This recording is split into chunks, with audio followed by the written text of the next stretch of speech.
Sometimes life feels like you're drowning in slow motion, watching everything good slip away while you fight just to keep your head above water. For single father Cal Brennan, that's exactly how the last 2 years have felt since his divorce and the collapse of his small business. But on a quiet Tuesday afternoon, a 7-year-old girl with dirt on her knees would speak words that changed everything. Standing in the middle of Maple Street, little Tessa looked up at Cal and said something no adult had dared to tell him. When she led him to her mother's front door, he met Naomi, a woman who understood what it meant to survive when living felt impossible. 3 broken people were about to discover that sometimes the most unexpected encounters become the foundation for hope. What happens when fate puts exactly the right people in each other's path? Before we jump back in, tell us where you're tuning in from.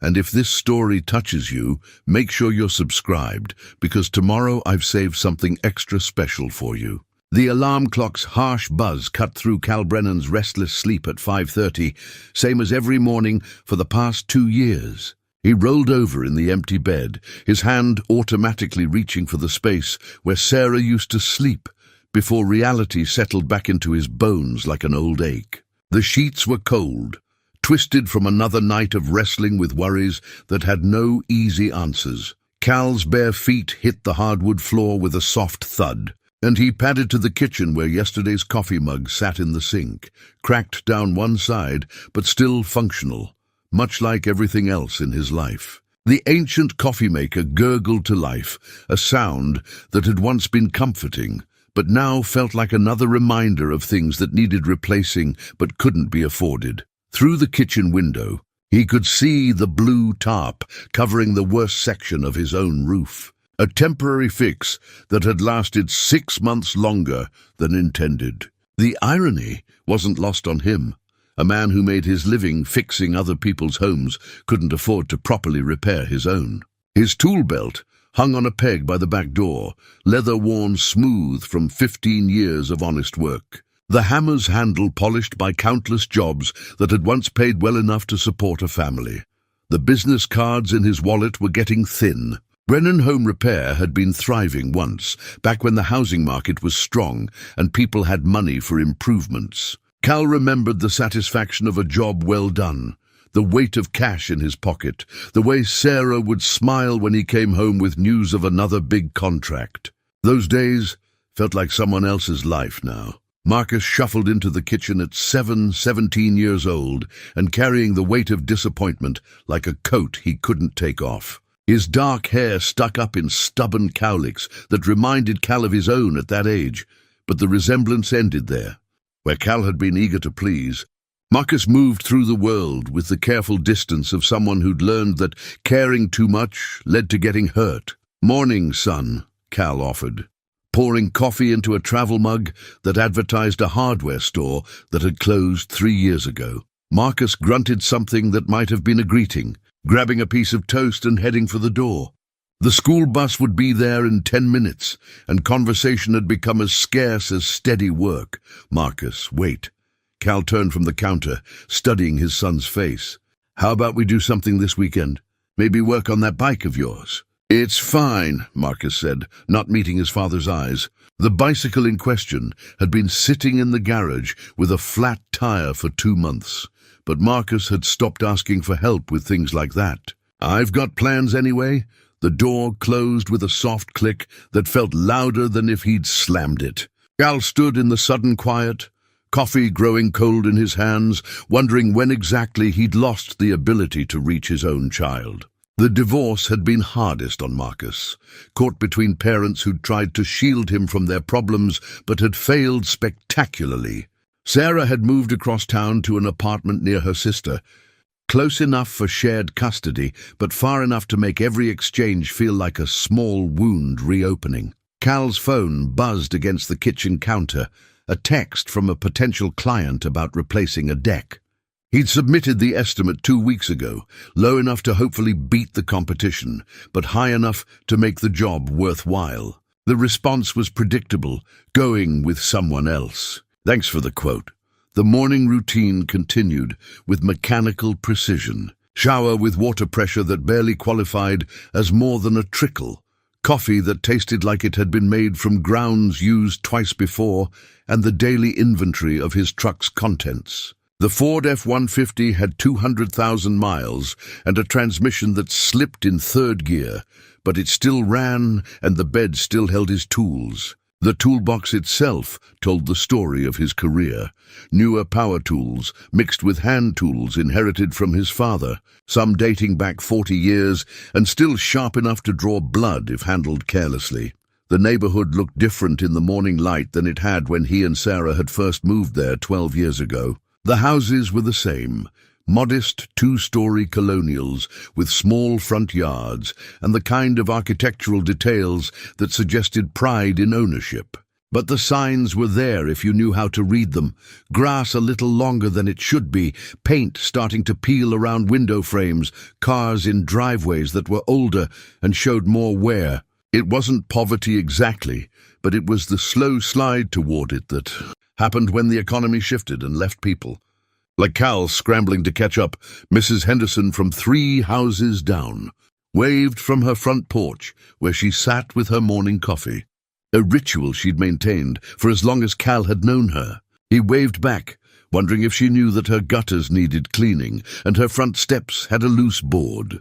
There had been a time when he would have walked over and offered to fix it, when small jobs like that had been the foundation of his business. Now he couldn't afford to work for the prices people were willing to pay, and they couldn't afford to pay what the work was actually worth.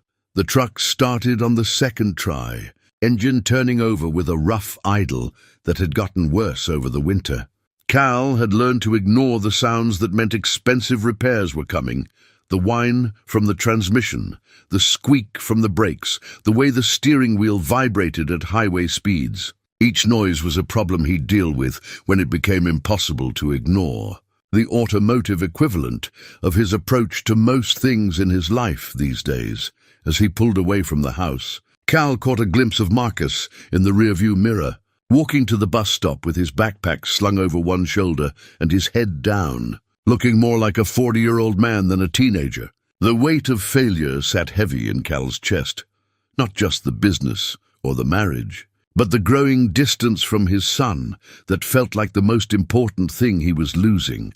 The day stretched ahead with the same uncertain promise as every other. Maybe there would be work. Maybe there would be enough money to cover the bills. Maybe he'd figure out how to be the father Marcus needed him to be. But as Cal drove through the familiar streets of his neighborhood, past houses that had once represented the American dream and now felt more like a gentle reminder of everything that was slipping away, he couldn't shake the feeling that he was running out of time to turn any of it around. The job interview at Morrison Construction had gone about as well as Cal expected, which was to say it hadn't gone well at all. 27 years old, fresh out of business school, and wearing a suit that probably cost more than Cal made in a month. Morrison Jr. had looked at Cal's resume with the kind of polite disinterest reserved for people applying for positions they were overqualified for, but desperate enough to consider. "We're really looking for someone who can grow with the company," the young man had said, which was code for someone half Cal's age who would work for half the pay. "But we'll keep your application on file."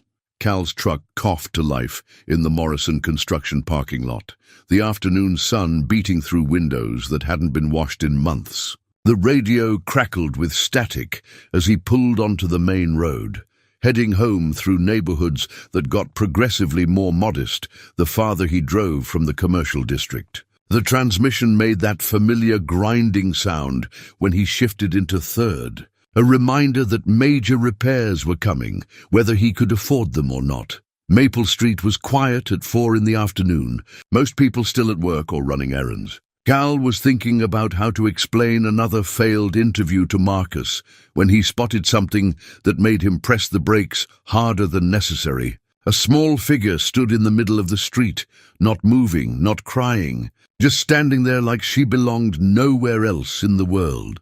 Cal pulled over and climbed out of his truck, immediately scanning for any sign of parents or guardians. The little girl couldn't have been more than 7, with tangled brown hair and a dirt-smudged face that suggested she'd been outside for a while. Her knees were scraped, and her t-shirt had a tear in the sleeve. But what struck Cal most was the way she looked at him, direct and unafraid, like she was sizing him up for something important.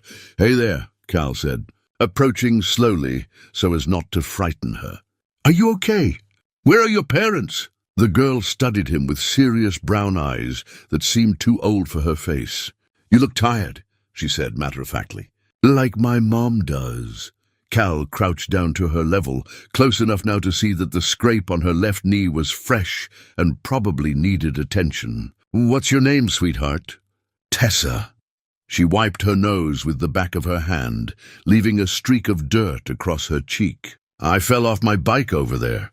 She pointed toward a pink bicycle lying on its side near the curb, one wheel still spinning lazily. "Well, Tessa, let's get that knee cleaned up and find your mom, okay?" Cal stood and extended his hand. "I'm Cal. I live a few streets over." Tessa took his hand without hesitation, her small fingers surprisingly strong and calloused for someone so young. "You got kids?" "I have a son." "He's 17. That's big," she said, walking beside him toward the bicycle. "I bet he don't need nobody to take care of him no more." Something in the way she said it made Cal look down at her more carefully. "Do you need someone to take care of you?" Tessa considered this question with the seriousness of someone much older. "Sometimes, but mostly I take care of my mom. She gets scared sometimes, and I tell her it's going to be okay." Cal helped her right the bicycle, checking the chain and brakes with the automatic competence of someone who'd spent years fixing things. "Where does your mom work?" "She don't work. She used to before we came here. She stays home now and looks out the window a lot." Tessa climbed onto the bike, wobbling slightly as she found her balance. "She's pretty, but she don't smile much anymore." They rode slowly down Maple Street, Tessa pedaling carefully while Cal walked alongside. The houses here were smaller than in his neighborhood, older, with the kind of deferred maintenance that spoke of limited resources rather than lack of care. Gardens were tended but sparse, lawns were mowed but not fertilized, and several houses showed the telltale signs of single occupancy, newspapers left on stoops too long, mail overflowing from boxes. "That one," Tessa said, pointing to a small bungalow with faded blue siding and a screen door that hung slightly crooked. The front yard was overgrown with wildflowers and weeds, beautiful in its natural way, but clearly untended. A porch swing sat motionless in the still air, and Cal could see movement behind the front window's sheer curtains. As they approached the house, Tessa suddenly stopped pedaling and looked up at Cal with those serious eyes. "You seem nice," she said, "and strong. My mom, she needs someone strong." Before Cal could ask what she meant, Tessa was off her bike and running toward the front door. "Mom!" she called out. "Mom, come meet somebody." The screen door opened slowly, and a woman appeared on the threshold. Cal's breath caught in his throat, not because she was beautiful, though she was, but because of the way she moved, like someone who'd learned to be ready for trouble at any moment. She was maybe 35, with the same brown hair as Tessa, but pulled back in a ponytail that looked like it hadn't been combed in days. Her clothes were clean but worn, and she held herself with the careful posture of someone who'd learned to take up as little space as possible. "Tessa, my what?" The woman's eyes found Cal standing beside the bicycle, and he saw something flicker across her face. Fear, maybe, or just the wariness of someone who'd learned not to trust strangers. "This is Cal," Tessa announced, completely oblivious to her mother's tension. "I fell down and he helped me. He's got a big truck and tools and everything." The woman, Naomi, Cal assumed, stepped out onto the porch, but her hand remained on the doorframe like she might need to retreat quickly. "I'm sorry if she bothered you." "Tessa, you know you're not supposed to talk to—" "It's no bother," Cal interrupted gently. "She was in the street and her knee was scraped. I just wanted to make sure she got home safely." For a moment, they looked at each other across the small front yard, two adults measuring the safety of a simple neighborly encounter. Cal could see the exhaustion in Naomi's face, the same bone-deep weariness he recognized in his own mirror. But there was something else, too, a strength that hadn't been broken, just bent by whatever had brought her to this place. "You need a wife," Tessa said suddenly, looking back and forth between them with the clarity of someone too young to understand adult complications. "And my mom needs someone strong." The silence that followed was deafening. Cal felt heat rise in his cheeks as Naomi's face went pale, then red. But before either adult could figure out how to respond to a 7-year-old's blunt assessment of their lives, Tessa had already moved on to the next logical step. "Mom, can Cal fix our porch swing? It's been broke since we moved here." Cal returned the next morning with his toolbox and a thermos of coffee that was still hot from his kitchen. The drive to Maple Street had taken on a different quality in the daylight, less like wandering through unfamiliar territory and more like returning somewhere he was expected. The feeling unsettled him in ways he couldn't quite name. The overgrown yard looked even more neglected in the morning sun, wild roses tangled with honeysuckle in a way that was beautiful but impractical. Someone had once cared for this garden, Cal could tell. The bones of deliberate plantings were still there underneath the chaos, waiting for the right hands to bring order back. He was unloading his tools when the kitchen window's curtain twitched. A few minutes later, the movement repeated, and Cal found himself suppressing a smile. Naomi was watching him work, probably trying to figure out whether she'd made a mistake allowing a stranger into her carefully constructed world. The porch swing had been broken for months, maybe longer. One of the chains had pulled loose from its mounting, leaving the swing hanging at an awkward angle that made it unusable. Cal examined the damage with the methodical attention he brought to every job, running his fingers along the wood to check for rot. Testing the remaining chain for weakness. Is it going to be expensive to fix? Cal turned to find Tessa standing behind him, having appeared with the silent stealth that seemed to be her specialty. She was wearing different clothes today, a faded purple dress that was clean but too small, and sneakers that had seen better days. "Not expensive at all," Cal said, pulling a drill from his toolbox. "Just needs a new mounting bracket and some screws." "Your mom inside?" "She's making coffee. She makes it real strong, like Daddy used to." Tessa settled on the porch steps, apparently content to serve as his assistant for the morning. "But she don't drink coffee with nobody anymore. Just by herself." Cal paused in his work, hearing layers of meaning in the child's simple statement. "Tell me about your daddy." Tessa's face grew serious, the way it had yesterday when she'd pronounced her assessment of Cal and her mother's mutual needs. "He was big and loud.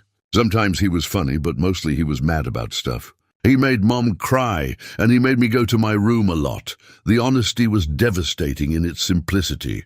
Cal had seen enough broken families to recognize the careful way Tessa spoke about her father.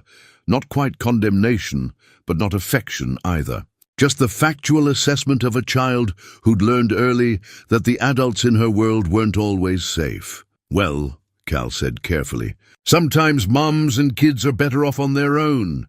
That's what Mom says too. But she gets lonely. I can tell." Tessa picked at a loose thread on her dress. "She talks to herself sometimes when she thinks I'm sleeping. She says she's sorry a lot." The kitchen window's curtain moved again, and this time Cal looked directly at it. After a moment, Naomi appeared at the screen door with 2 mugs of coffee, hesitation written in every line of her body. "I thought you might... if you want..." She stopped, taking a breath like someone gathering courage for something difficult. "Would you like some coffee?" "That'd be nice," Cal said, setting down his drill. "Thank you." Naomi pushed through the screen door and crossed the porch with careful steps, as if the floorboards might give way under too much confidence. Up close, Cal could see that her jeans were carefully mended at one knee, and her t-shirt had been washed so many times the fabric was soft as silk. Everything about her spoke of making do, of stretching resources as far as they would go. She handed him the coffee and settled on the porch railing, maintaining distance but not fleeing. "You don't have to do this," she said quietly. "Fix the swing, I mean. Tessa shouldn't have. She doesn't understand about asking strangers for help." "I offered," Cal reminded her, testing the coffee. "It was strong enough to wake the dead, exactly the way he preferred it. And I'm not exactly a stranger anymore. We're neighbors. A small smile tugged at the corner of Naomi's mouth, the first real expression Cal had seen from her. Neighbors are people you wave to from your car. What is it? Cal asked when she trailed off. Naomi stared out at the street, where a few early joggers were making their morning rounds. I don't know. I haven't had anyone just help in a long time, without wanting something back. The weight of that admission settled between them, like a bridge neither of them had expected to find. Cal understood the careful mathematics of survival, the constant calculation of what you could afford to give and what you needed to keep. He also understood the bone-deep weariness of carrying everything alone.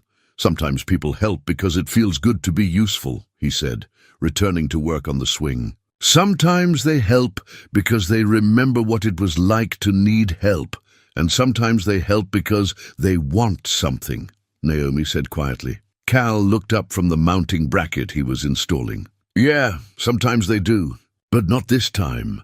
They worked in comfortable silence after that, Cal fixing the swing while Naomi weeded the flower bed nearest the porch. She moved through the garden with sure hands, clearly familiar with the difference between flowers and weeds, even if she'd let things go too long. Tessa drifted between them, chattering about school and her teacher, Miss Rodriguez, and the boy in her class who ate glue. There, Cal said, testing the repaired swing. It moved smoothly now, both chains supporting the weight evenly.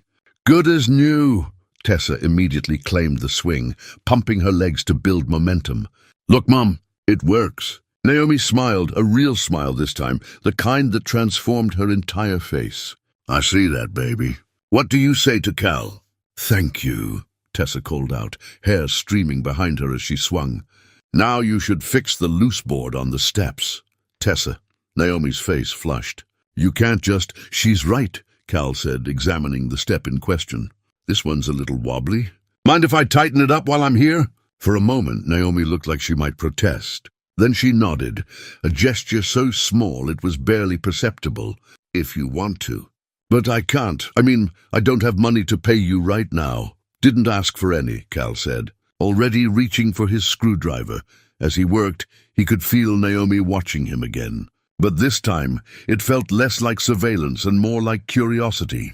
When he finished, she walked him to his truck, Tessa skipping ahead to inspect his toolbox with obvious fascination. Will you come back tomorrow? Tessa asked as Cal loaded his tools. Cal looked at Naomi, reading permission in her slight nod. If your mom doesn't mind, I could take a look at that gutter that's pulling away from the house. I'd appreciate that, Naomi said quietly. Thank you, Cal, for everything.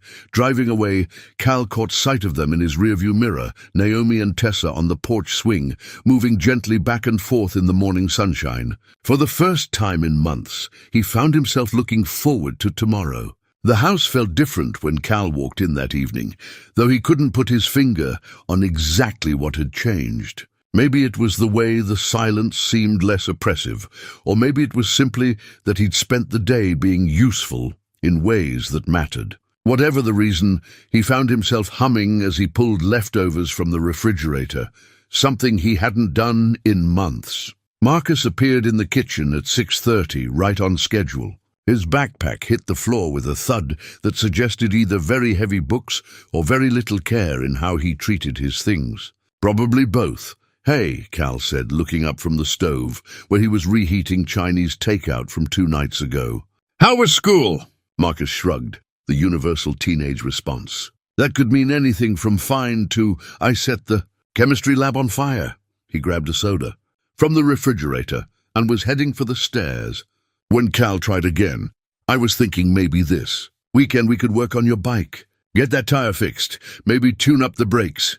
I said it's fine. Marcus paused at the kitchen doorway, not quite looking at his father. Besides, bikes are for kids. Cal felt the familiar stab of rejection, but pushed through it. Okay, maybe we could work on something else then. That model airplane you started. Dad, just... Marcus turned around, and for a moment Cal saw something raw in his son's face before the teenage mask slipped back into place. Just stop trying so hard, okay? It's weird. The words hit like a physical blow, all the more painful because Cal recognized the truth in them. He had been trying harder lately, grasping for connection with increasing desperation as Marcus pulled further away. But knowing you were drowning didn't make it easier to stop flailing. I'm not trying to be weird, Cal said quietly. I'm trying to be your dad. Yeah, well, maybe try being that before Mom left. Marcus's voice cracked slightly on the last word, betraying the hurt he worked so hard to hide. Maybe try being that when it actually mattered.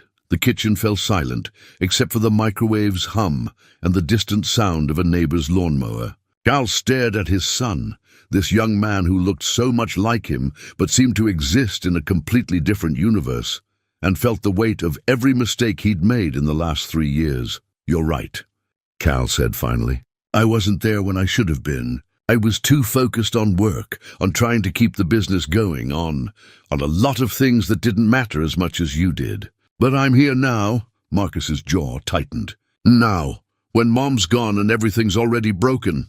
Not everything, Cal said, though even as he spoke the words, they felt more like hope than certainty. Marcus studied his father's face for a long moment, as if looking for something he wasn't sure he'd find. You were gone a long time today. I was helping some neighbors. A little girl fell off her bike yesterday, and I helped her get home.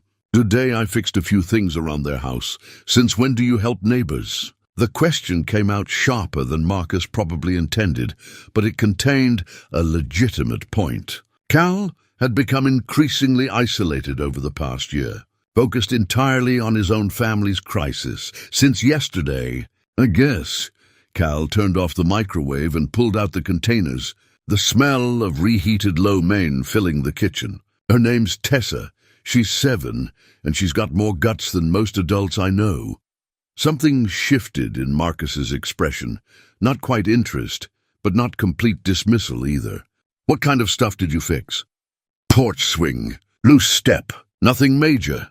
Cal divided the food between 2 plates, adding extra to Marcus's without thinking about it. But they needed doing, and I had time. Marcus accepted the plate and actually sat down at the kitchen table instead of disappearing upstairs. It was the first time they'd eaten together in the same room in over a week. What about the mom? Marcus asked, poking at his food with studied casualness. What about her? Does she... Marcus's face reddened slightly. Is that why you were really there? Cal set down his fork, recognizing the real question underneath his son's awkward fishing. Her name is Naomi. She's a single mom who's had a rough time, and she could use a friend.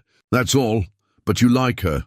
It wasn't really a question. Cal considered lying, giving Marcus the simple answer that would require no further explanation. But his son had accused him of not being present when it mattered, and maybe honesty was a place to start being present now. Yeah, Cal said.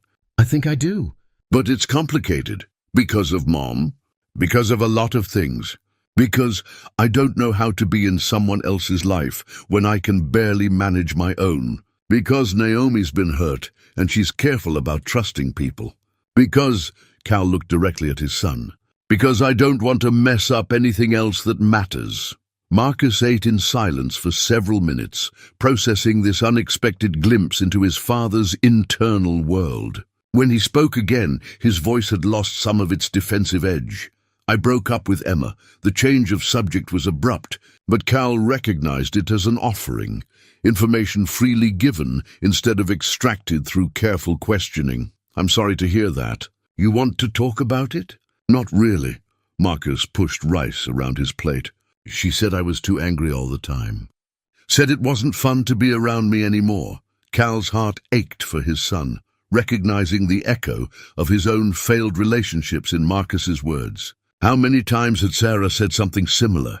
How many times had Cal's preoccupation with problems pushed away the people he most wanted to keep close? Anger's a hard thing to carry, Cal said carefully, especially when you don't know where to put it. Marcus looked up, meeting his father's eyes for the first time in the conversation. Are you still angry? At Mom, I mean. The question caught Cal off guard with its directness. Sometimes. Not as much as I used to be. Mostly I'm just sad about how things turned out. I'm angry at both of you, Marcus said quietly, for letting everything fall apart, for making me choose sides when I didn't want to choose anybody's side. Cal nodded, feeling the truth of his son's words settle into the space between them. That's fair. We didn't handle things well. Your mom and I, we were so focused on our own hurt that we didn't think enough about yours. They finished dinner in a different kind of silence, not the cold distance that had characterized their recent interactions, but something warmer and more fragile. When Marcus stood to clear his plate, he paused beside his father's chair. "Maybe I could come with you tomorrow," he said, "to help with whatever needs fixing." Cal looked up at his son, seeing past the careful teenage mask to the boy who'd once followed him around job sites, eager to hand him tools and learn how things worked. "I'd like that," Cal said. "I think Tessa would too. She'd probably enjoy having someone closer to her own maturity level to talk to." Marcus almost smiled at that, the ghost of the humor that used to come so easily to him. "Very funny, Dad." As Marcus headed upstairs to start his homework, Cal sat alone in the kitchen and allowed himself a moment of cautious optimism. It wasn't much, one honest conversation and a tentative offer to spend time together. But it was more than he'd had yesterday, and maybe that was enough to build on. Marcus rode in the passenger seat with the kind of studied indifference that teenagers had perfected. But Cal noticed the way his son's eyes tracked the neighborhood as they drove down Maple Street. This was unfamiliar territory for Marcus, a part of town where the houses were smaller and the cars in driveways showed more wear. But there was something honest about it that felt more real than the careful suburban presentation of their own neighborhood. "That one," Cal said, pulling into the driveway of the blue bungalow. Naomi's house looked better than it had 3 days ago. The porch swing moved gently in the morning breeze, and someone had made an attempt at weeding the front flower bed. Small improvements, but they suggested hope, which was more than Cal had seen in his own life lately. "It's smaller than I thought it would be," Marcus said. "Not unkindly. Good things come in small packages," Cal replied, then immediately regretted the cliché.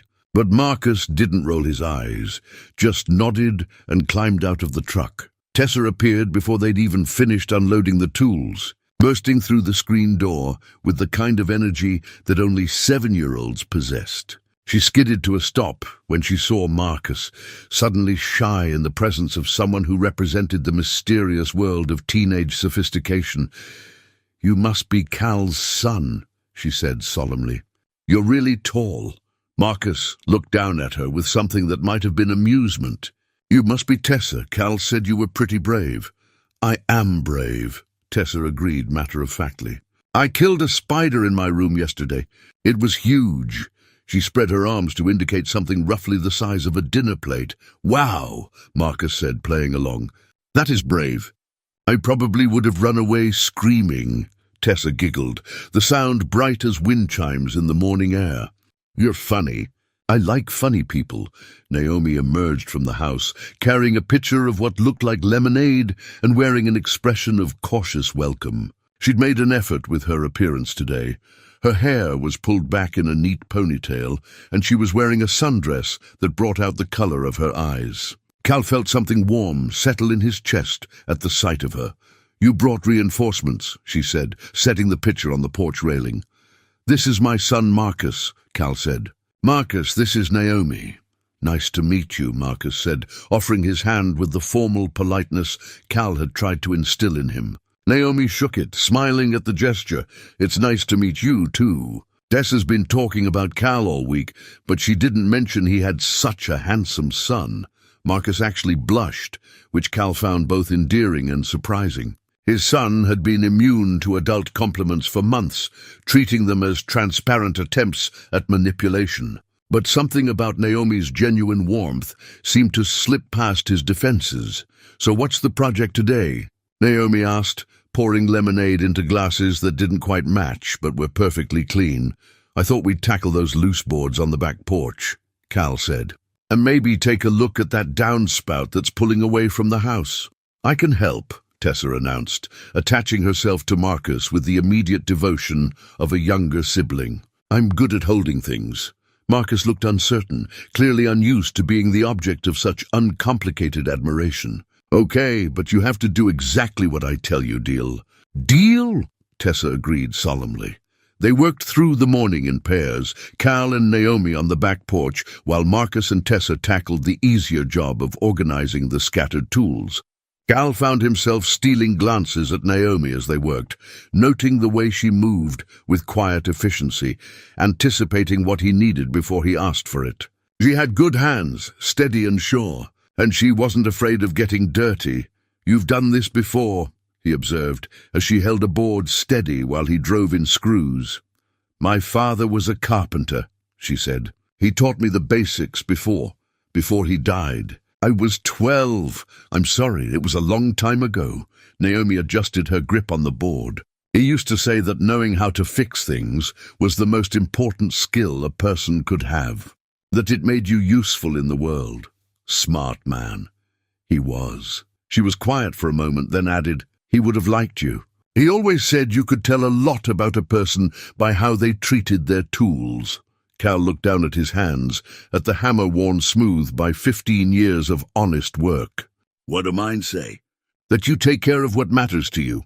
That you don't waste things just because they're not new anymore." The compliment hit deeper than it should have, touching something in Cal that had felt worthless for too long. He was about to respond when Tessa's voice rang out from the other side of the yard. "Marcus, look what I drew." They turned to see Tessa holding up a piece of paper torn from a spiral notebook. Even from a distance, Cal could make out the unmistakable shapes of stick figures holding hands, 4 of them, arranged in a line across the page. "That's really good," Marcus said, examining the drawing with the kind of serious attention that made Tessa beam with pride. "Who are they supposed to be?" "That's me," Tessa said, pointing to the smallest figure. "And that's Mom, and that's Cal, and that's you. We're a family." The silence that followed was profound. Cal felt his chest tighten with something that might have been hope or might have been panic. He couldn't tell the difference anymore. Beside him, Naomi had gone very still, her cheeks flushing pink. "Tessa," Naomi said carefully, "Cal and Marcus are our friends. That's different from family." "But we could be," Tessa said, with the kind of logic that only children possessed. "Families are just people who take care of each other, right? And Cal takes care of our house, and you make him lemonade, and Marcus is teaching me about tools. That sounds like taking care to me." Marcus looked at Cal, then at Naomi, then back at the drawing in his hands. "She's got a point," he said quietly. "Marcus," Cal started, not sure what he intended to say. "I mean, not that we should get married or anything," Marcus continued, his face reddening again. "But she's right about the taking care of each other part. That's what families do, isn't it? Lunch happened naturally, without anyone making a formal decision about it. Naomi produced sandwiches made from ingredients that clearly represented careful, budgeting, generic lunch meat and day-old bread, but served with the kind of attention to detail that made them taste better than they had any right to. They ate on the back porch, where the morning's work had created a small oasis of order in the midst of ongoing projects. Cal watched Marcus with Tessa, noting how his son's defensive walls seemed to dissolve in the face of her uncomplicated affection. She peppered him with questions about high school and cars and whether he had a girlfriend, and Marcus answered each one with increasing warmth and humor. "Do you think you'll go to college?" Tessa asked, swinging her legs from the porch step where she'd positioned herself next to Marcus. "Probably. If I can get scholarships." "What's a scholarship?" "It's when someone pays for you to go to school because you're smart or good at sports or something." Tessa considered this. "Are you smart?" Marcus glanced at Cal, who nodded encouragingly. "Yeah, I think so. My grades are pretty good. And are you good at sports?" "I used to play basketball." "I might try out for the team next year. Then you'll probably get a scholarship," Tessa said with the confidence of someone who'd never encountered an obstacle that couldn't be overcome through determination. "And then you can be anything you want. What do you want to be?" Marcus asked. "A mom," Tessa said immediately. "Like my mom, but not scared all the time." The words hung in the afternoon air like a prayer, simple and devastating in their honesty. Naomi's face went pale, and Cal saw her hands tremble slightly as she set down her sandwich. "I'm working on not being scared," Naomi said quietly. "It just takes time." "I know," Tessa said, leaning against Marcus's shoulder with the trust of someone who'd never doubted she was safe. That's why we need people to help us not be scared anymore. As the afternoon wound down and it came time to leave, Cal felt the familiar reluctance that had become part of these visits. This place, these people, had become a pocket of peace in his otherwise chaotic world, and stepping away from it always felt like losing something important. "Same time tomorrow?" Tessa asked as they loaded tools back into the truck. Cal looked at Naomi, reading permission in her slight nod. "If that works for your mom." "It works," Naomi said. Then, surprising herself as much as anyone else, she added, "Maybe next time you could stay for dinner. Both of you, if you want." "We'd like that," Cal said, and meant it more than he'd meant anything in a long time. Driving home, Marcus was uncharacteristically talkative, replaying moments from the day and asking questions about Naomi and Tessa's situation. Cal answered honestly, sharing what he knew about their escape from an abusive relationship and their efforts to build a new life. "She's pretty brave too," Marcus said, as they pulled into their own driveway. "Naomi, I mean, starting over with a kid and no money, that takes guts." "Yeah, it does." Marcus was quiet for a moment, then said, "I like them. Tessa's funny, and Naomi seems, I don't know, real, I guess." Cal looked at his son, seeing something in his face that hadn't been there in months. Hope.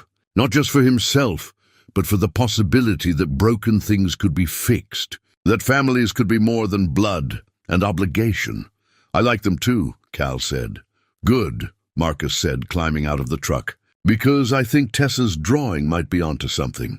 The phone rang at 9:30 that night, just as Cal was settling into bed with a paperback novel he'd been trying to finish for 3 months. The caller ID showed a number he didn't recognize, and his first instinct was to let it go to voicemail. But something, maybe the timing, maybe intuition, made him pick up. "Hello, Cal? It's Naomi. I'm sorry to call so late, Her voice was soft, almost whisper-quiet, and he could hear the careful control in it that suggested she was trying not to wake Tessa. "It's fine. Everything okay?" "Yes, no, I don't know." A pause, then a shaky laugh. "I wanted to thank you for today, for bringing Marcus. Tessa hasn't stopped talking about him." Cal settled back against his pillows, recognizing this for what it was, not really a phone call about gratitude, but something else entirely. "He had a good time too. It's been a while since I've seen him smile that much. He's a good kid. You've raised him well." "I don't know about that. His mom deserves most of the credit for anything good about him." Another pause, longer this time. When Naomi spoke again, her voice had dropped even lower. "Can I tell you something?" "Of course. I haven't felt safe in 3 years. Not really safe, where I could just breathe and not worry about what might happen next. But today, watching you and Marcus work, listening to Tessa laugh for a few hours, I forgot to be afraid." Cal felt something shift in his chest, a warmth that had nothing to do with attraction and everything to do with recognition. He knew what it meant to live with constant worry, to carry the weight of responsibility without the luxury of peace. "That's good," he said quietly. "You deserve to feel safe." "Do I?" The question came out raw, unguarded. "Sometimes I think maybe I made choices that mean I don't get to feel safe anymore. That I used up my chances. That's not how it works, isn't it?" Naomi's voice wavered slightly. "I stayed too long. I let Tessa see things no child should see. I told myself I was protecting her by keeping the family together, but really, I was just scared. And now, she's the one who has to be brave all the time. And I'm still scared of my own shadow." Cal closed his eyes, hearing the familiar voice of self-recrimination that had been his constant companion since the divorce. "You got her out. You kept her safe. That's what matters. I should have done it sooner, maybe, but you did it when you could. That's what counts." The silence stretched between them, filled with the weight of confessions made easier by darkness and telephone distance. Cal found himself sharing things he'd never said out loud, about the failure of his marriage, about the ways he'd prioritized work over family, about the crushing guilt of watching his son retreat into anger and isolation. "Sarah used to say I was married to my business instead of her," he said.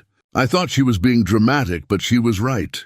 I was so focused on providing for them that I forgot to actually be present with them. You're present now, Naomi said. With Marcus with us. I see how you pay attention, how you notice things. That matters more than you know, does it? Because most days I feel like I'm fumbling around in the dark, hoping I don't break anything else. Welcome to parenthood, Naomi said, and he could hear the smile in her voice. I think we're all just fumbling around, hoping for the best. They talked until nearly midnight, sharing stories and fears with the kind of honesty that felt both dangerous and necessary. Cal told her about the business failures, the mounting bills, the job interviews that led nowhere. Naomi talked about the slow erosion of her marriage, the way fear had become her default setting, the challenge of rebuilding an identity beyond survival. Derek wasn't always, she started, then stopped. No, that's not fair.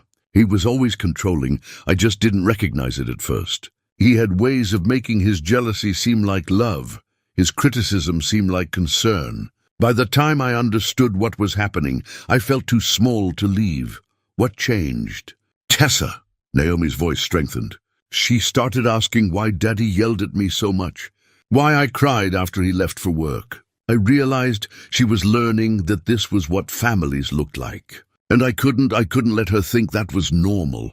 Cal thought about Marcus, about the careful distance his son had constructed between himself and the world. How much of that was natural teenage development, and how much was learned response to instability? Kids are resilient, he said, as much for himself as for her. They are. But they shouldn't have to be. The conversation wound down slowly, neither of them wanting to break the connection that felt like a lifeline in the darkness. When they finally said goodnight, Cal lay awake for another hour, thinking about the woman across town who was probably doing the same thing. The next morning brought an unexpected phone call from his ex-wife. Sarah's voice on the line always created a complicated mix of emotions, nostalgia, regret, and a lingering fondness that made their current relationship both easier and more difficult. Marcus told me about your new friends, she said without preamble. Never one to waste time on pleasantries, did he? A single mother with a young daughter. He seemed pretty taken with both of them. Cal could hear the questions underlying Sarah's neutral tone, the maternal concern that still extended to him despite everything that had gone wrong between them. They're good people. Naomi and her daughter Tessa, and you're spending a lot of time over there. I'm helping with some repairs around their house. Marcus has been helping too. A pause. That's good. He needs to feel useful. He's been angry for so long. I know. Cal, Sarah's voice softened. I'm not calling to give you grief about this. If anything, I'm glad.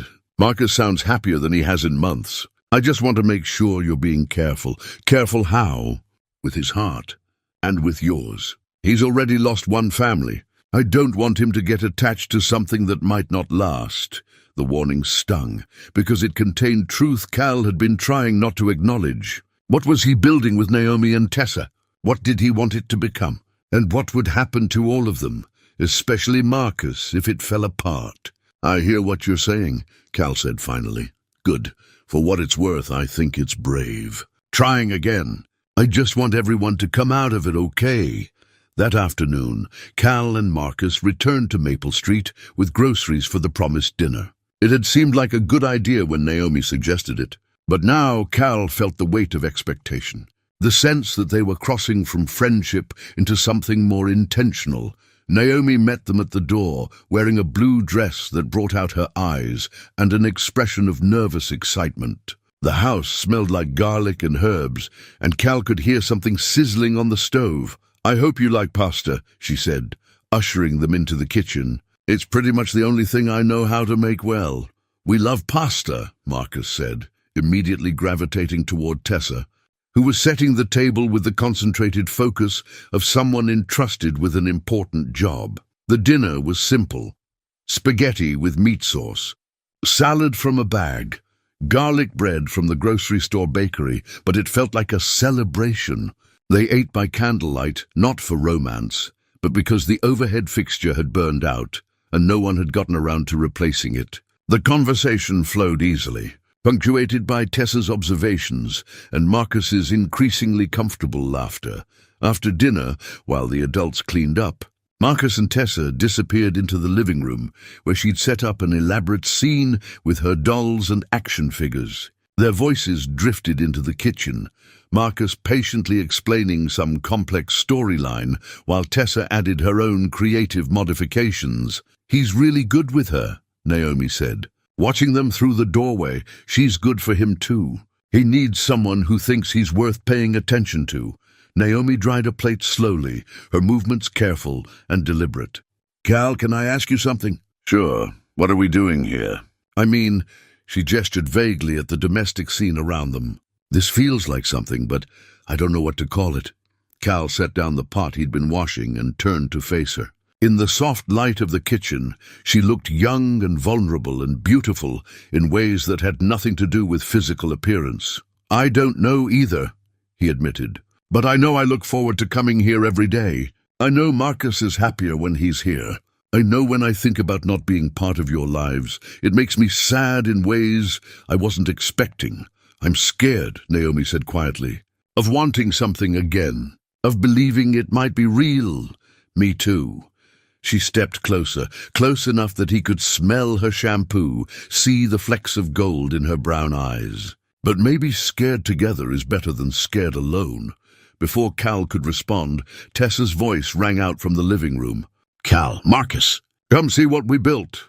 The moment passed, but something had shifted between them, an acknowledgement of possibility that felt both thrilling and terrifying. They spent the evening playing board games that Tessa had modified with her own creative rules, drinking coffee that was still too strong but somehow perfect, and pretending that this could be their real life. When it came time to leave, the goodbyes felt heavier than usual, weighted with the awareness that they were all walking towards something they couldn't quite name but didn't want to lose. "Can we come back tomorrow?" Marcus asked as they drove home. "Do you want to?" "Yeah, I really do." Cal looked at his son in the passenger seat, seeing hope in his face for the first time in months. Maybe Sarah was right to worry about hearts getting broken, but maybe some risks were worth taking, especially when the alternative was the slow suffocation of playing it safe. "Then we'll come back tomorrow," Cal said. "Dad?" "Yeah? I think I'm ready for you to be happy again." The words hit Cal like an unexpected gift, precious because they were freely given by someone whose opinion mattered more than any other. As they pulled into their own driveway, Cal realized that for the first time in years, he might actually believe that happiness was possible. Saturday morning arrived with the kind of perfect weather that made everything seem possible. Cal had planned to teach Marcus and Tessa the basics of measuring and cutting wood, a simple carpentry lesson that might help Marcus feel more confident with tools and give Tessa something constructive to focus her boundless energy on. They were working in Naomi's backyard, using sawhorses Cal had brought from home to create a makeshift workspace. Marcus was explaining to Tessa the importance of measuring twice and cutting once, his natural teaching instincts emerging as he guided her small hands along the ruler. "See, if you cut it too short, you can't make it longer again," Marcus said patiently. "But if you cut it too long, you can always trim it down. Like haircuts," Tessa said solemnly. "Mom says you can't put hair back once you cut it off."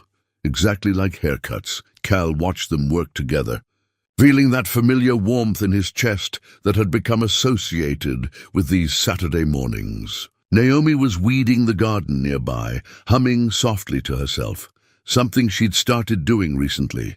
These unconscious expressions of contentment that spoke of healing in ways that words couldn't capture. The peaceful morning shattered when the mailman's truck pulled up to the curb. Saturday mail delivery was unusual enough to draw attention, but it was the certified letter that made Naomi's face go pale as she walked back from the mailbox.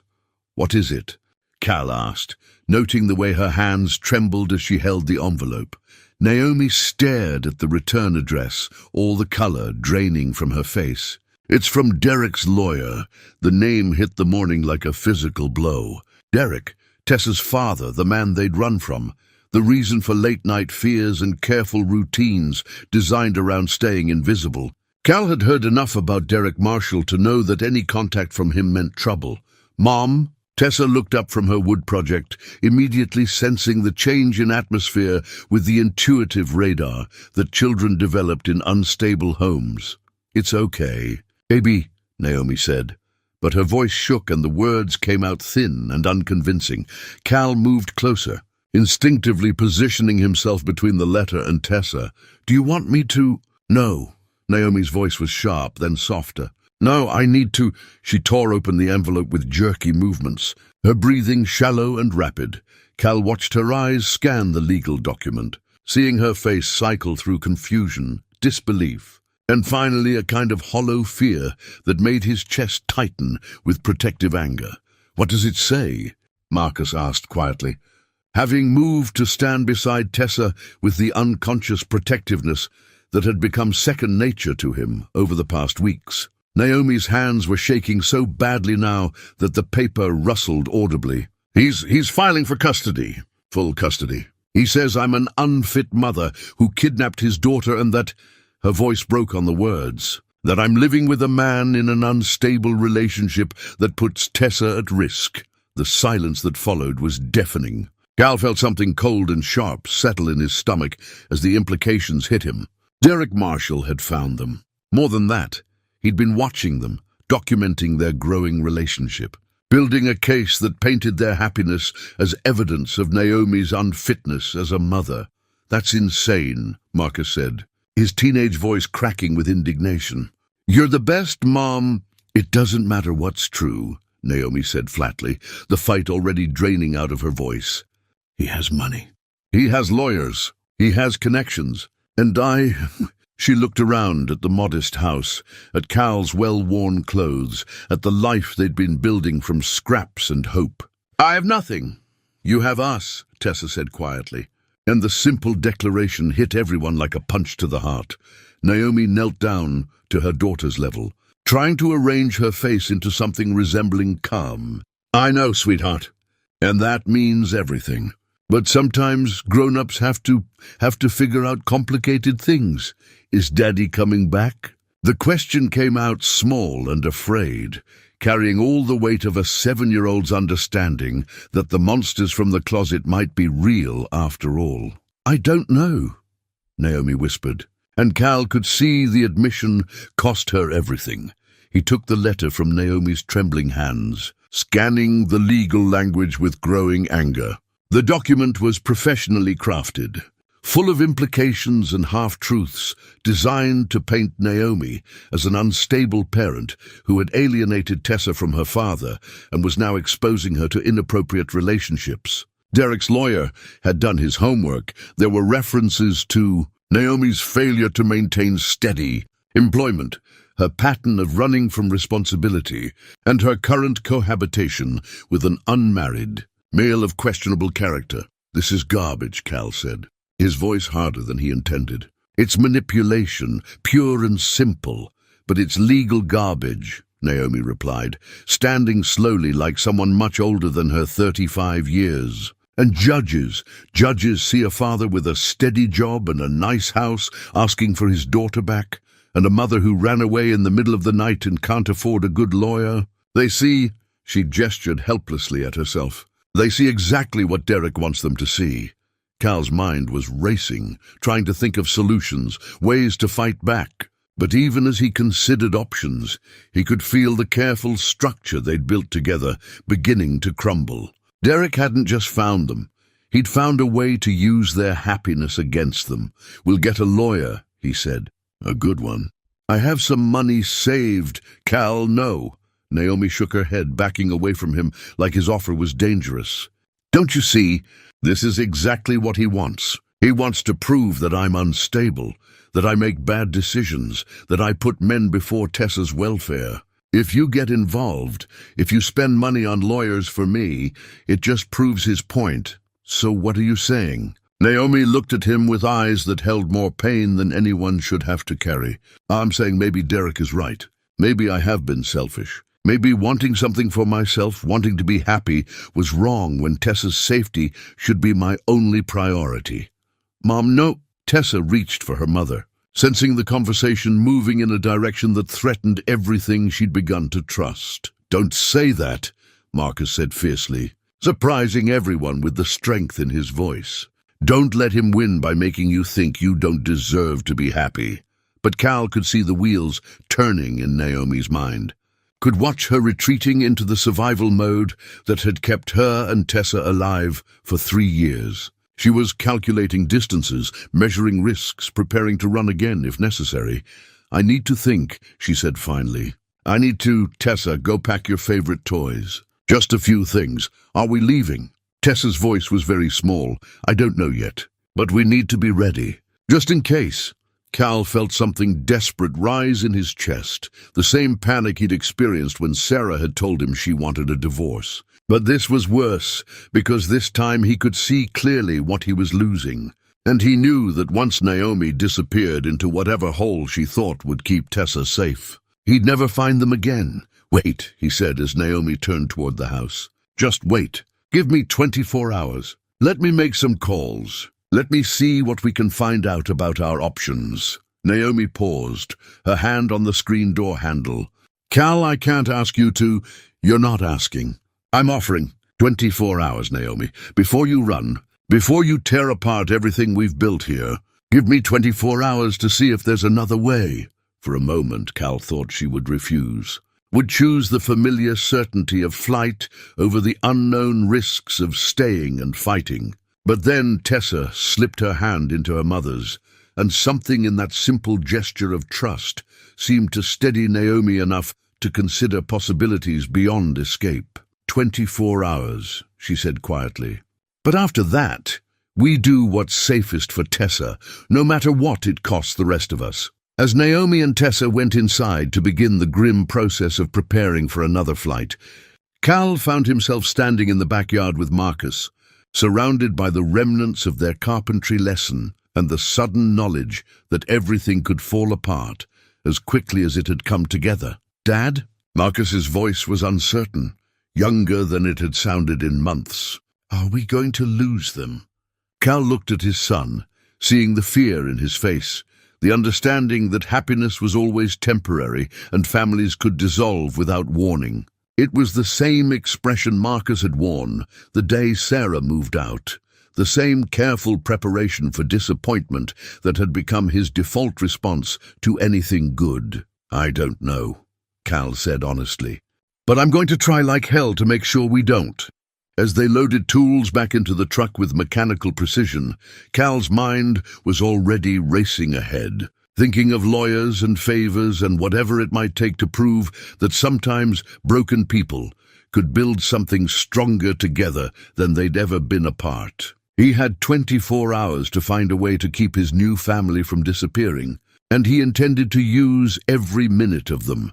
Cal spent Saturday night making phone calls and drinking coffee that had long since gone cold. The kitchen table was covered with legal pads filled with notes, phone numbers, and the beginnings of a strategy that felt inadequate against the polished machinery of Derek Marshall's legal assault. The first call had been to his brother Tom, a corporate lawyer in Chicago who specialized in contracts and mergers but might know someone who handled family law. Tom had listened with the patient attention that came from years of translating legal complexities for civilians, then delivered the kind of honest assessment that Cal had hoped not to hear.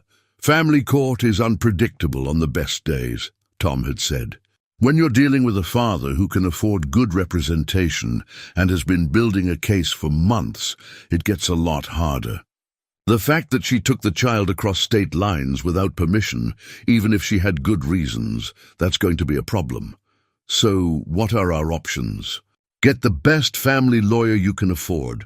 Document everything that shows Naomi is a good mother and Derek isn't a safe father. And hope for a judge who understands that sometimes running away is actually running towards safety. The second call had been to Janet Morrison, a woman Cal had known since high school who now worked as a social worker specializing in domestic violence cases. Janet had been more optimistic but equally realistic about the challenges ahead. The good news is that family courts are much more aware of domestic violence than they used to be, she'd explained. The bad news is that abusers have gotten better at gaming the system. They know how to present themselves as reformed, concerned fathers who just want their children back. What does Naomi need to prove her case? Documentation, medical records, police reports, witness statements, anything that establishes a pattern of abuse. But if she was like most victims, she probably didn't report everything that happened.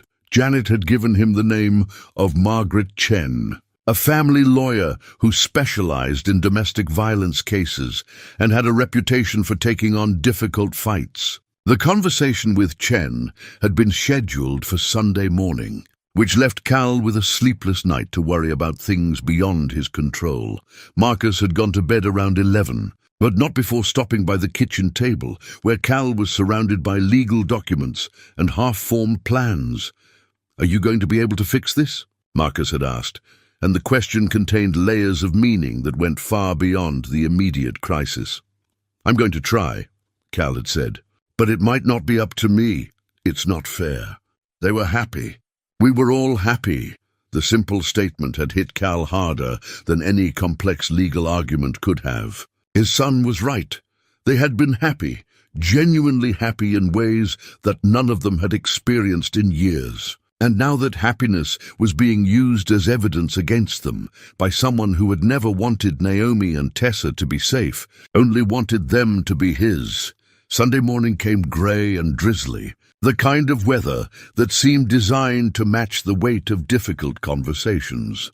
Cal arrived at Margaret Chen's office 30 minutes early, carrying a folder full of everything he knew about Derek Marshall and the legal papers that threatened to destroy the life they'd been building. Chen's office was smaller than Cal had expected, tucked into a converted house near downtown, with the kind of worn but comfortable furniture that suggested long hours and genuine care for the people who sat across from her desk. Chen herself was maybe 50, with greying hair pulled back in a practical ponytail and eyes that suggested she'd seen enough cruelty to be angry about it, but not enough to become cynical.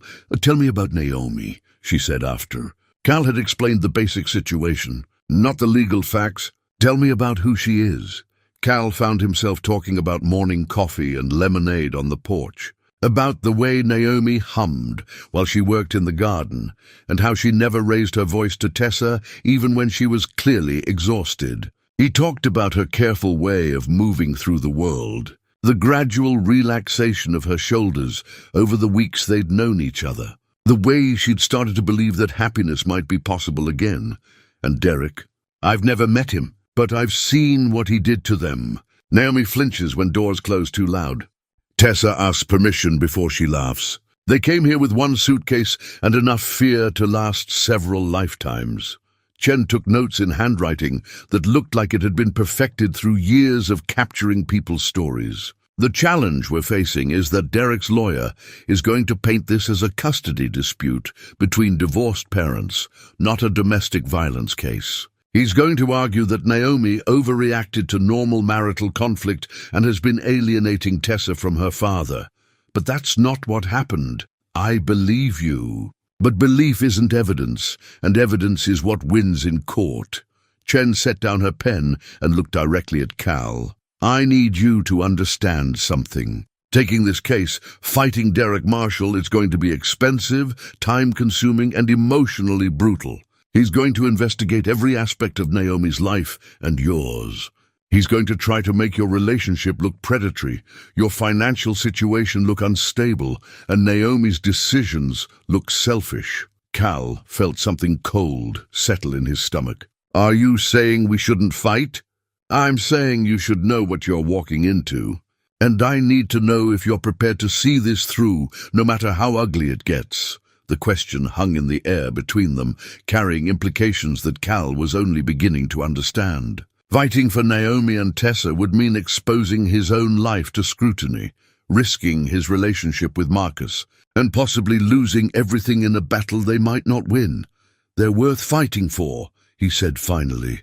Chen smiled for the first time since he'd entered her office. "Good, because they're going to need someone who believes that." The next several hours were a blur of legal strategy and practical planning. Chen explained the process: emergency motions to prevent Derek from taking Tessa while the case was pending, discovery procedures that would allow them to investigate Derek's own history, depositions that would require Naomi to relive the worst moments of her marriage under oath. The key is going to be establishing a pattern, Chen explained. One incident can be explained away. A pattern of escalating behavior is harder to dismiss. We need to find other people Derek has hurt, other times when his need for control turned dangerous. They scheduled a meeting with Naomi for the next day, along with appointments for Tessa to be interviewed by a child psychologist who specialized in custody cases. Cal left the law office with a thick folder of documents to read and a retainer agreement that would require him to empty his savings account. But also with something he hadn't expected: hope. The drive to Naomi's house felt different than usual, weighted with the knowledge that everything they'd built together was balanced on the edge of a legal precipice. Cal found them in the living room, surrounded by packed boxes and the kind of organized chaos that suggested they were ready to run at a moment's notice. "How did it go?" Naomi asked, and Cal could see in her face that she'd spent the day preparing herself to hear that the situation was hopeless. "We have options," Cal said, settling into the chair that had become his usual spot. "It's going to be difficult, and it's going to be expensive, but we have options." He explained Chen's strategy, the timeline for legal proceedings, the kinds of evidence they would need to gather.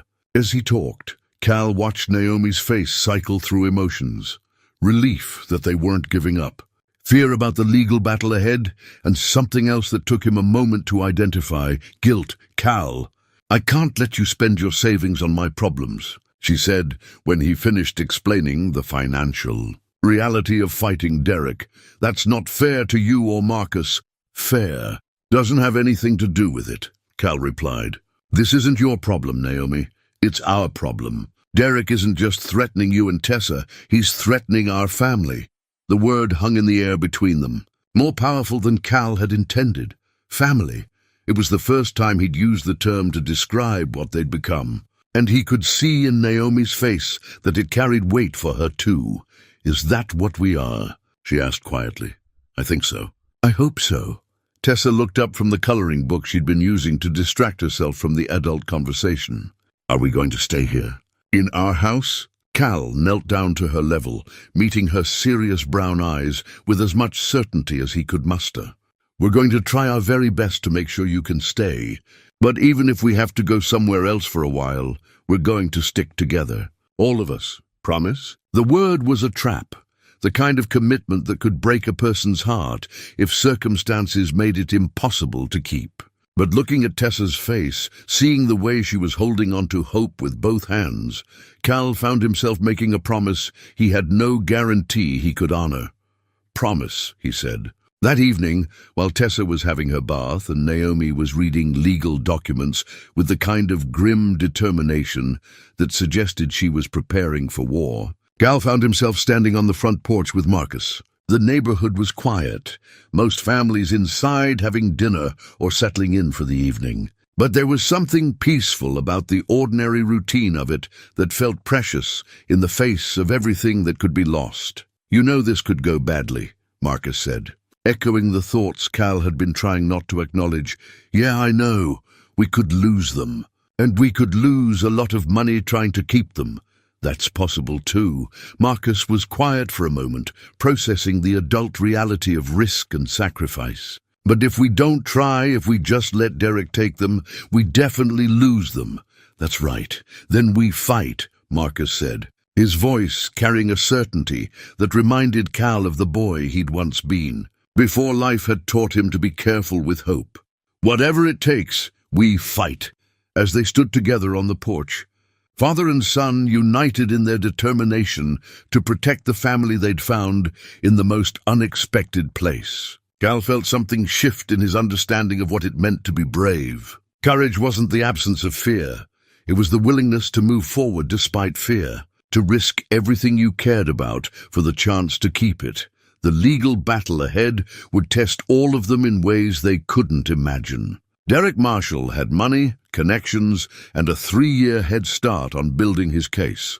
But Cal and Naomi had something else: the truth. A community that had watched their love grow from friendship into something stronger, and the absolute certainty that what they were fighting for was worth any price they might have to pay. Tomorrow would bring depositions and court filings, investigators and character witnesses, all the machinery of a legal system that would ultimately decide whether love was enough to overcome the past. But tonight, they were still together, still a family. And that was going to have to be enough to sustain them through whatever came next. The courthouse smelled like floor wax and anxiety, a combination that hit Cal the moment they walked through the metal detectors at 7:30 in the morning. The hearing was scheduled for 9, but Margaret Chen had insisted they arrive early to review last-minute strategy and help Naomi manage the panic that had been building for 3 days. Naomi wore a navy blue dress that Cal had never seen before, borrowed from Mrs. Henderson, who had insisted that looking respectable was half the battle in family court. Her hands shook as she gripped a folder containing every piece of documentation they'd been able to gather: medical records from the emergency room visit after Derek had accidentally pushed her down the stairs, photographs of bruises that she'd hidden from everyone, including herself, and character references from teachers, neighbors, and the director of the women's shelter where she'd stayed those first terrifying weeks. "Remember," Chen said, settling them in a small conference room down the hall from the courtroom, "Derek's lawyer is going to try to provoke you.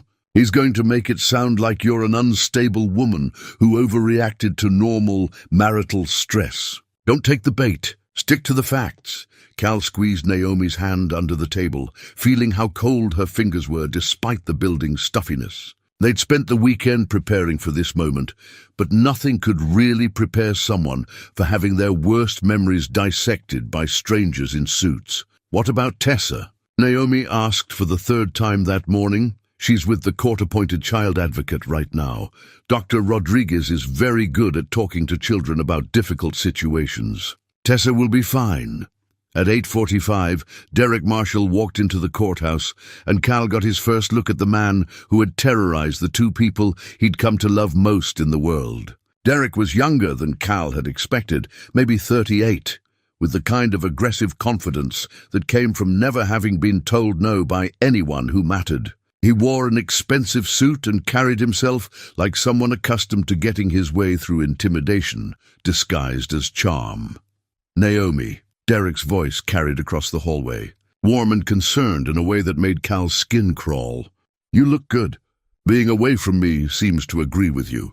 The comment was perfectly calculated, sounding like a compliment, while carrying an undertone of possession that everyone in hearing range would interpret differently. Derek's lawyer, a sharp-faced woman in her 50s, put a restraining hand on his arm, but not before the damage was done.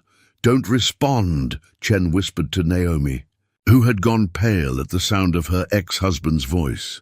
The courtroom itself was smaller than Cal had expected, wood-paneled and formal in a way that made every whisper seem amplified. Judge Patricia Hernandez took the bench at exactly 9 o'clock, a woman in her early 60s with silver hair and the kind of expression that suggested she'd seen every variety of human tragedy that family, the court could provide. "This is a preliminary hearing in the matter of Marshall versus Marshall," she announced, her voice carrying easily through the small space. "I understand we have a petition for emergency custody modification and allegations of parental alienation." Derek's lawyer, Susan Walsh, stood first. She was polished and professional as she outlined Derek's case. A concerned father who had been denied access to his daughter for nearly 3 years. A mother who had fled the state without permission, and evidence of Naomi's pattern of unstable relationships that put Tessa at risk. "Your Honor, Mr. Marshall has been attempting to locate his daughter through proper legal channels for over 2 years. During this time, Ms. Marshall has been living with a man she barely knows. exposing Tessa to an inappropriate domestic situation without regard for the child's emotional well-being. Cal felt his jaw clench as Walsh painted their relationship as predatory and irresponsible, but Chen's hand on his arm reminded him to stay quiet. This was just the opening salvo. When Chen stood to respond, her voice was calm but carried an edge that suggested controlled anger. "Your Honor, Ms. Marshall didn't flee from a loving father concerned about his daughter's welfare. She fled from a man who systematically terrorized his family for 5 years, who sent her to the emergency room twice, and who threatened to kill her if she ever tried to leave him." "Objection," Walsh said immediately. "These are unsubstantiated allegations," overruled Judge Hernandez said firmly. "This is a preliminary hearing. Ms. Walsh, I'll hear the allegations and determine what evidence needs to be presented at trial." The next hour was a careful dance of legal arguments and procedural motions. Chen presented evidence of Derek's abusive behavior, the medical records, the police reports that Naomi had finally worked up the courage to file, and sworn statements from neighbors who had heard the fights through thin apartment walls. Walsh countered with Derek's clean record since the divorce, his stable employment as a pharmaceutical sales manager, and his new apartment that had been decorated specifically with Tessa's visits in mind. "Your Honor," Walsh said during her second presentation, "Mr. Marshall has done everything the court system requires of fathers seeking to rebuild relationships with their children. He's attended anger management counseling, he's maintained steady employment, and he's provided a suitable home environment. Meanwhile, Ms. Marshall has been living in an unstable situation with a man whose own marriage failed, whose business has collapsed, and who has drawn her into a relationship that serves his needs rather than her daughter's." The personal attack stung because it contained enough truth to sound plausible. Cal's marriage had failed, his business was struggling, and from the outside their relationship might look opportunistic rather than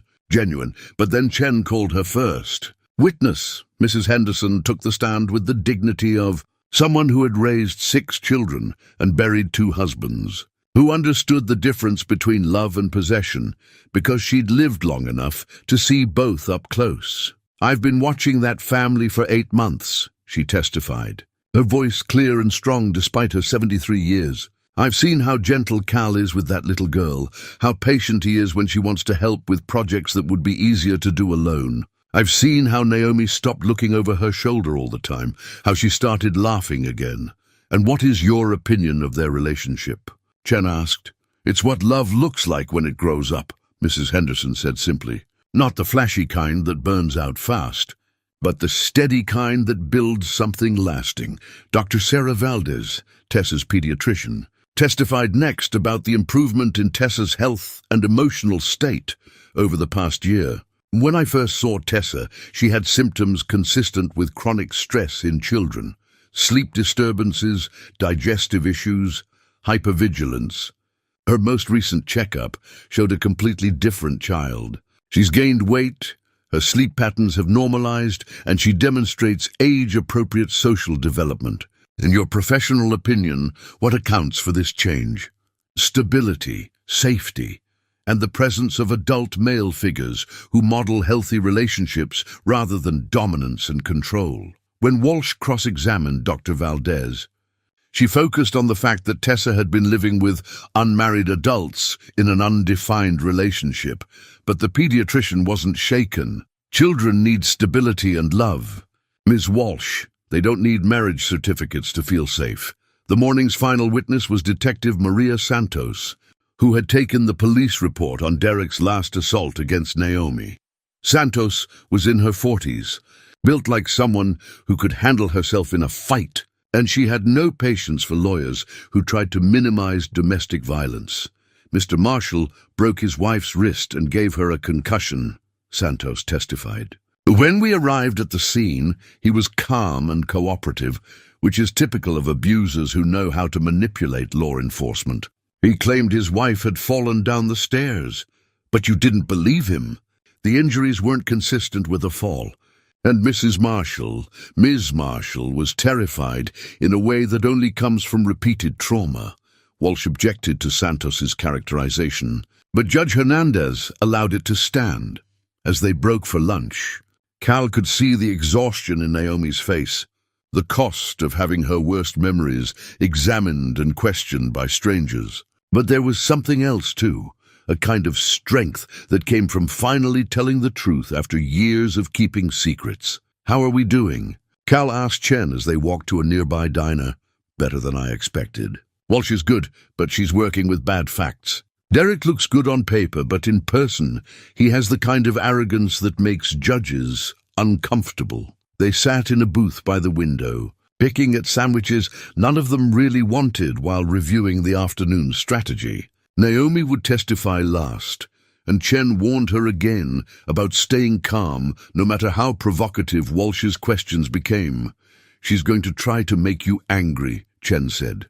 "She's going to suggest that you're lying about the abuse, that you're using Tessa as a weapon against Derek, that your relationship with Cal proves you're more interested in your own happiness than your daughter's welfare." Naomi nodded, but Cal could see the fear in her eyes. This afternoon would determine whether she kept her daughter or lost her to a man who had never seen either of them as anything more than property to be controlled. As they walked back to the courthouse, Cal caught sight of Derek standing with his lawyer near the entrance. For just a moment their eyes met, and Cal saw something in Derek's expression that made his blood run cold.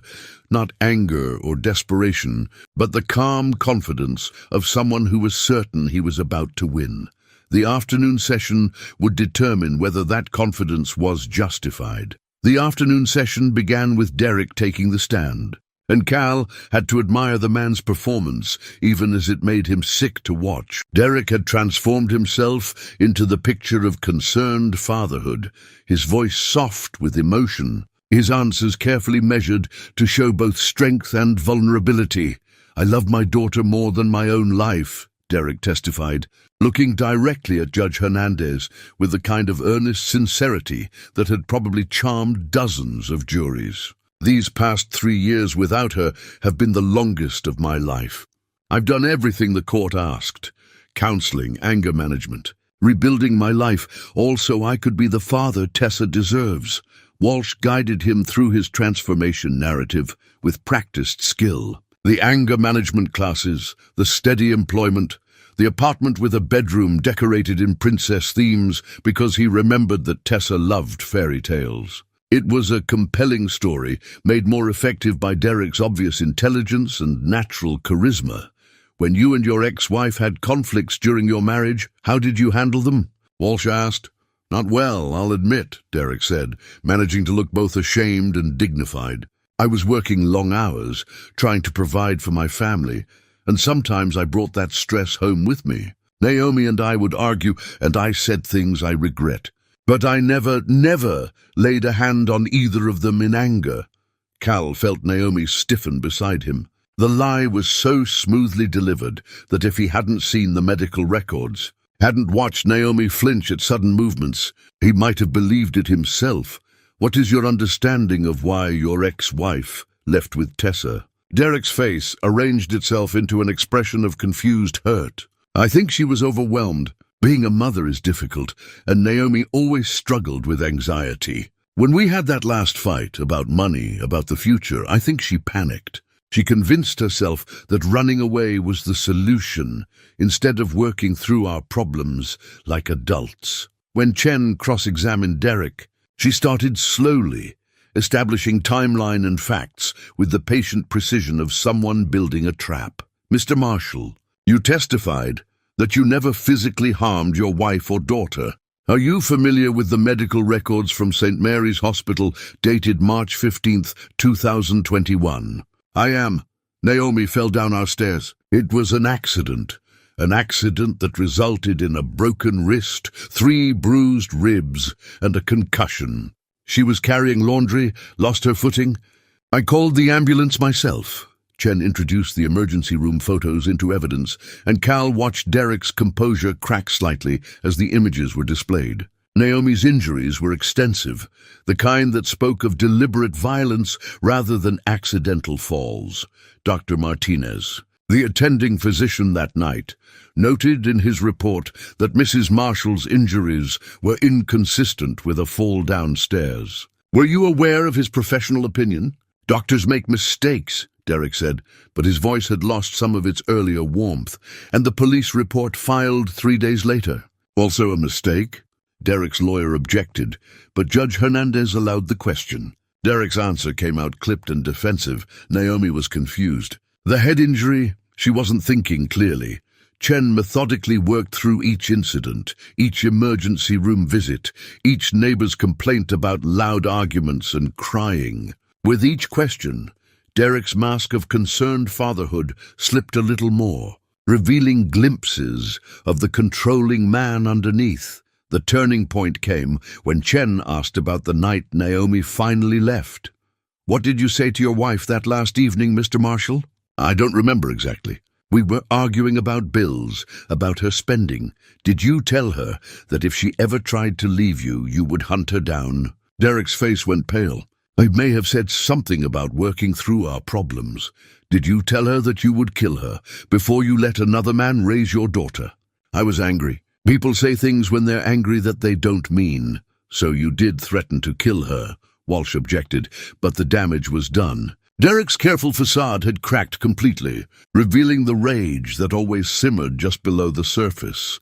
When Derek finally stepped down, Cal could see that Judge Hernandez was looking at him differently, not as a concerned father, but as a man whose mask had slipped enough to show what lay underneath. Dr. Rodriguez, the child advocate, testified next about her interview with Tessa.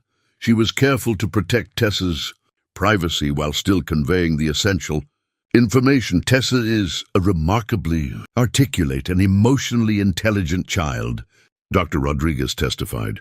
"She has clear memories of her life before moving to her current home, and she's able to distinguish between different types of family dynamics." "What did she tell you about her current living situation?" Chen asked. "She described feeling safe. She used words like happy and peaceful to describe her daily life. She talked about adults who don't yell and who fix things instead of breaking them, and her memories of life with her father." Dr. Rodriguez consulted her notes carefully. "She remembers being afraid. She described hiding in her room when her parents argued. She has specific memories of her mother crying and being hurt." Walsh's cross-examination focused on whether a 7-year-old could be considered a reliable witness. But Dr. Rodriguez was firm in her assessment. Children Tessa's age are remarkably accurate about their own experiences, especially traumatic ones. "She wasn't telling me what she thought I wanted to hear. She was sharing memories that have shaped her understanding of what families should and shouldn't be." The final witness was Naomi herself, and Cal felt his heart break, watching her walk to the witness stand. She looked small in the formal courtroom setting, but there was something unbreakable in the way she held her. Shoulders, Chen led her through her testimony with gentle precision. The early days of her marriage, when Derek's controlling behavior had seemed like devotion, the gradual escalation of emotional and physical abuse, the growing fear for Tessa's safety. "Why didn't you leave sooner?" Chen asked, the question that everyone always wanted answered. "Because I believed him when he said he'd find me. Because I believed him when he said no one would help me. Because I was more afraid of what he might do if I left than what he might do if I stayed." Naomi's voice was steady, but Cal could see the effort it cost her. "And because I loved him once, I kept hoping the man I married would come back." "What changed your mind?" "Tessa started asking me why Daddy was so angry all the time, why I cried after he left for work. I realized she was learning that this was what love looked like, and I couldn't let her grow up thinking that was normal." When Walsh cross-examined Naomi, she was brutal but professional, suggesting that Naomi had exaggerated Derek's behavior, that she'd fled out of selfishness rather than fear, that her relationship with Cal proved she was more interested in her own happiness than her daughter's welfare. "Ms. Marshall, isn't it true that you began a romantic relationship with Mr. Brennan within weeks of meeting him?" "That's not accurate," Naomi replied calmly. "Cal was a friend for months before we became anything more. But you did enter into a romantic relationship with a man you barely knew while your daughter was adjusting to a new home and new school. I fell in love with a man who showed my daughter what kindness looked like, who showed me what it felt like to be treated as an equal rather than property. And this man, whose own marriage failed, whose business is failing, you believe he's a better father figure than Tessa's biological father? Naomi looked directly at Derek for the first time all day, and Cal saw something fierce and unbreakable in her expression. I believe any man who teaches a child that love means safety instead of fear is a better father than one who uses love as an excuse for control. The courtroom fell silent. Walsh had pushed too hard, and Naomi's answer had cut straight through all the legal maneuvering to the heart of what this case was really about. Judge Hernandez called for a 15-minute recess to review the evidence and testimony. As they waited in the hallway, Cal could see the exhaustion in everyone's faces, the cost of having their lives dissected and judged by strangers. When they returned to the courtroom, Judge Hernandez looked grave as she prepared to deliver her decision. This case presents the court with a difficult balance between a father's rights and a child's welfare, she began. I've heard testimony about Mr. Marshall's efforts to change his behavior and rebuild his relationship with his daughter. I've also heard compelling evidence about the domestic violence that characterized this marriage and the fear that led Ms. Marshall to flee with her child. Cal held his breath, feeling Naomi's hand tremble in his. However, the most compelling testimony in this case came from Tessa herself. As reported by Dr. Rodriguez, children have a right to feel safe in their homes, and they have a right to have their voices heard when those homes are threatened. Judge Hernandez looked directly at Derek, her expression stern. Mr. Marshall, while I acknowledge your efforts at rehabilitation, I cannot ignore the pattern of intimidation and violence that characterized your marriage. More importantly, I cannot ignore your daughter's clear preference for her current living situation and her equally clear memories of fear associated with you. The decision came in careful legal language, but the meaning was clear. Derek's petition for custody was denied. He would be allowed supervised visitation twice a month, but Tessa would remain with Naomi. The restraining order would be maintained and strengthened. As the judge's gavel fell, Cal felt 3 years of fear and uncertainty lift from his shoulders like a physical weight. Beside him, Naomi was crying, not the careful, silent tears he'd seen before, but the deep, cathartic sobbing of someone who had finally been heard.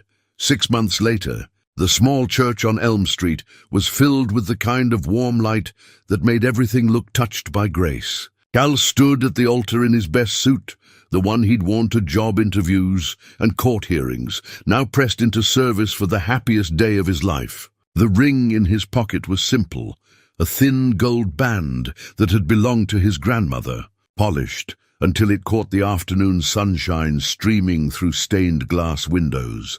Marcus walked down the aisle first, looking impossibly grown up in his navy suit, carrying the rings on a small pillow with the kind of serious concentration that made the assembled guests smile. At 18 now, he'd grown into his height and found his confidence. The angry teenager replaced by a young man who understood that families came in many forms and that love was always worth fighting for. Then came Tessa, scattering rose petals with the focused intensity of someone entrusted with a crucial job.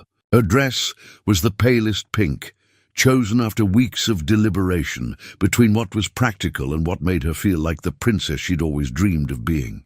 Her hair had been braided with tiny white flowers, and she moved down the aisle with the kind of joy that was infectious, stopping to wave at Mrs. Henderson and beam at the assembled neighbors who had become their extended family. When Naomi appeared at the back of the church, Cal felt his breath catch in his throat. She wore a simple white dress that she'd found at a consignment shop and altered herself. Her hair swept up in a style that showed off the delicate curve of her neck. But it wasn't the dress or the flowers or the careful makeup that made her beautiful. It was the expression on her face, the radiant happiness of someone who had stopped looking over her shoulder and started looking toward the future. The ceremony itself was brief, Pastor Williams, keeping his words simple and focusing on the journey that had brought them all together rather than traditional wedding platitudes. Cal's vows were the kind that came from the heart rather than a book. Promises about fixing what was broken and building something stronger together. About being present for all the ordinary moments that made a life worth living. I promise to love not just you, but the family we've become, he said, looking out at Marcus and Tessa in the front row. I promise to be the kind of man who fixes things instead of breaking them, who chooses patience over anger, who understands that love is something you do, not just something you feel. Naomi's vows were quieter, but they carried the weight of someone who had learned to recognize the difference between love and possession. I promise to trust you with my heart and my daughter's future, she said, her voice steady despite the tears in her eyes. I promise to choose hope over fear, to build something beautiful with you in the place where our broken pieces fit together. When Pastor Williams pronounced them husband and wife, the kiss they shared was gentle, respectful of the sacred moment and the people witnessing it. But there was joy in it too, the kind that came from two people who had walked through darkness and found each other in the light. The reception was held in the church fellowship hall, decorated with flowers from Mrs. Henderson's garden, and filled with the kind of food that came from church ladies who considered feeding people a form of love. There was no band, just Marcus's carefully curated playlist coming from speakers he'd borrowed from a friend. But when Cal and Naomi danced their first dance to an old song about second chances, it felt like the most elegant ballroom in the world. Later, as the evening wound down and the last guests were saying their goodbyes, Cal found himself standing in the church parking lot with his new family, watching Tessa chase fireflies in her wedding dress, while Marcus cleaned up the reception hall with the efficient competence he'd inherited from both his parents. So, Naomi said, slipping her hand into his, her new wedding ring catching the streetlight. What now?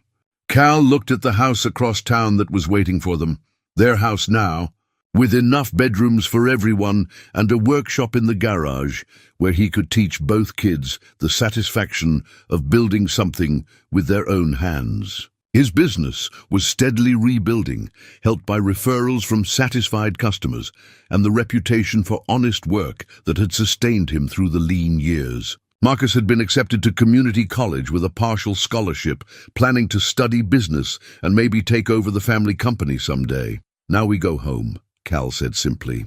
And we live the life we've built. The supervised visits with Derek had settled into a routine that was awkward but manageable. Twice a month, Tessa would spend a few hours with her biological father in the presence of a court-appointed monitor, and she would return with the kind of careful politeness that suggested she understood the necessity without embracing it. Derek himself had seemed to shrink over the months, his rage replaced by a sullen acceptance that his former family was beyond his control. I still can't quite believe it's real, Naomi said, leaning against Cal's shoulder as they watched their children, because that's what Marcus and Tessa were now. Their children navigate the complicated joy of becoming a blended family. It's real, Cal said, kissing the top of her head. We're real. The house they drove home to that night was filled with the ordinary magic of a life shared. Marcus's textbooks scattered on the kitchen table, Tessa's art projects magneted to the refrigerator, 2 coffee cups in the sink from their morning routine. The porch swing that Cal had fixed on their second day together still moved gently in the evening breeze. And the garden that Naomi tended showed the kind of deliberate care that came from finally having a place worth investing in. That first night as a married couple was quiet, both of them exhausted from the day's emotions, but reluctant to let the perfect ordinariness of it end. They sat on the front porch swing, watching the neighborhood settle into evening routines, talking about small things, what to plant in the garden next spring, whether Marcus would need help moving into the dorms, how to navigate Tessa's increasing interest in soccer and piano lessons. Do you remember what Tessa said that first day? Naomi asked, curled against Cal's side as the swing moved slowly back and forth. About me needing a wife, and you needing someone strong? She was right, wasn't she? We did need each other, all of us. Cal thought about the long road they'd traveled from that first encounter in the middle of Maple Street. The careful trust built one small repair at a time. The legal battle that had threatened to tear them apart. The slow recognition that sometimes broken people could create something stronger together than they'd ever been apart. Sometimes I think she knew before we did, he said. 7 years old, and she could see what we couldn't. Children see things simply, Naomi said. They don't complicate love the way adults do. As the evening deepened and the streetlights came on, they could hear the sounds of their life settling around them. Marcus's music drifting from his bedroom window. Tessa's voice as she talked to her stuffed animals, the ordinary sounds of a family at home. It wasn't the fairy tale ending that movies promised, but it was something better, the real thing, built on trust and choice, and the daily decision to keep choosing each other. I love you, Cal said. The words still feeling new and precious even after months of saying them. I love you too, Naomi replied. All of us. This whole beautiful, complicated thing we've built together. The porch swing continued its gentle motion, carrying them through the quiet evening toward whatever tomorrow would bring. There would be challenges ahead, there always were. Marcus would navigate the transition to college. Tessa would grow up and ask harder questions about her past. And Cal and Naomi would face the ordinary struggles of any couple building a life together. But they would face those challenges as a family, united by the understanding that love was not something that happened to you, but something you actively chose. Day after day, in small acts of kindness and grand gestures of sacrifice. They had learned that the most beautiful families were often the ones built by choice rather than circumstance, held together by commitment rather than obligation. As they finally went inside that night, Cal caught a glimpse of Tessa's latest drawing, magneted to the refrigerator. 4 stick figures holding hands, smiling faces drawn with the confident strokes of a child who had learned that families came in many forms, but that the best ones were the ones where everyone was safe. Everyone was loved, and everyone had a place where they belonged.